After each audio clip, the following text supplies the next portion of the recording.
Hi friends, today it is the day 2 of my reflection on the breakup. Yesterday, I talked about the perpetuated cycle of the relationship, the ugliness of the happening, and my own expectation. I learned several new things based on the same framework. The first is the importance of the transitioning stage. In Baha'i language, it is called investigating each other's quality, each other's character. I think this is a phase beyond acquaintances, but lesser than exclusive and serious dating. I think this time I kind of shortened this phase to be very, very short. I think this phase is very important when you identify someone you're gonna date regularly. Meanwhile, you still keep openness, you still continuously meeting other people, and you don't have sex, you don't express sexual impulse, and you keep it open. So both physically, emotionally, spiritually, you are open. And this stage builds the foundation of any romantic relationship and helps strengthen the trust, help one to understand each other. So this is a big lesson I have learned. Looking back, I didn't have enough time during that stage, even though we were acquaintances for more than half a year. We didn't spend enough time during that friendship stage. That's why when the happening happened, the friendship foundation was distracted, and suddenly it's not even about whether it's a continuous romantic relationship, it's about whether I can trust that person. So yes, I did well. I did have an acquaintance period, and I did have sort of a friendship time, but that was too short. It was I think now looking back, to have at least 2.5 months or even 3 months of that time is very important, if not longer, if not 6 months. Or ideally, I would say before these two people decide to, talk about marriage, this time is needed, and it is needed for the relationship to grow.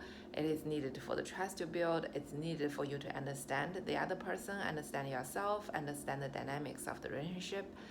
And it's also important to avoid a nasty crash and to protect one person. And this is the first learning I have had, because looking back, it's not just the perpetuated cycle of the relationship. It's not just what happened, the trust breakdown. It was the foundation was not there to begin with. It was the person you have to befriend for a while, meeting regularly, and not being exclusive, to learn about that person, and then you can decide whether to be exclusive or not. And that's not what I did very well this time. And secondly, it is about my vision of the future marriage. I think even though being a Baha'i, there are a lot of outward focus and community building activities, still I was having a very self-centered view when thinking about relationship or marriage. Now I'm thinking it's not about individual only. It's also not about just having a child. It's about two capable people engage in a reiterative process and build something new, build something beautiful. This is something beautiful could be service to the community, could be having a child, could be a service project, could be anything. And you need to engage in the process to discover what it is. But the qualities and the faculties needed to engage in this process are the same. Either it is to be a great partner, be a great friend, be a great father, be a great person in the community. They are all the same set of qualities. So in this way, I can find myself less focused on specifically having a child. It's not about getting myself accepted just by having a relationship. it's about accepting ourselves and focusing on what we want to create. I kind of started to accept myself as someone who have a bunch of great qualities and a bunch of weaknesses, and all of them make it very difficult to find a partner. Even my great qualities doesn't help, and the weakness doesn't help either.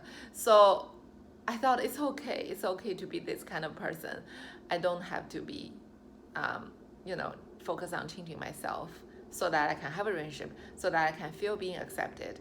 I can just accept myself right now, and it's okay. In daily practical level, we make our efforts, but strategically, we can adopt this laid-back attitude. We don't need to fill every second, every penny, every sense of energy in our life to something productive. We can leave some blank and take a deep breath and take it easy, lay back, and walk through life and open ourselves to those blessings. And when we are relaxed, we can set better boundary. We can be better service in the community. So this is the second day. My learning is about the friendship stage and the chastity stage of the dating process, as well as the vision of the future life. Thanks for staying with me. And I think this is a pretty good framework I'm building upon.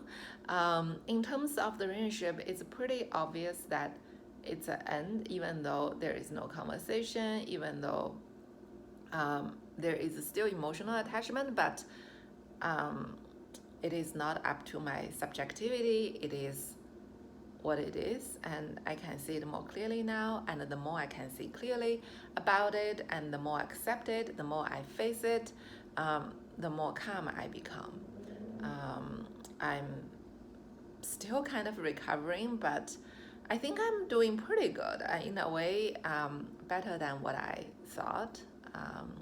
And again, thank you for being with me. This is the first time I do a series of video of sharing my learning, and your support is very, very helpful and appreciated at this difficult time of my life. Thank you.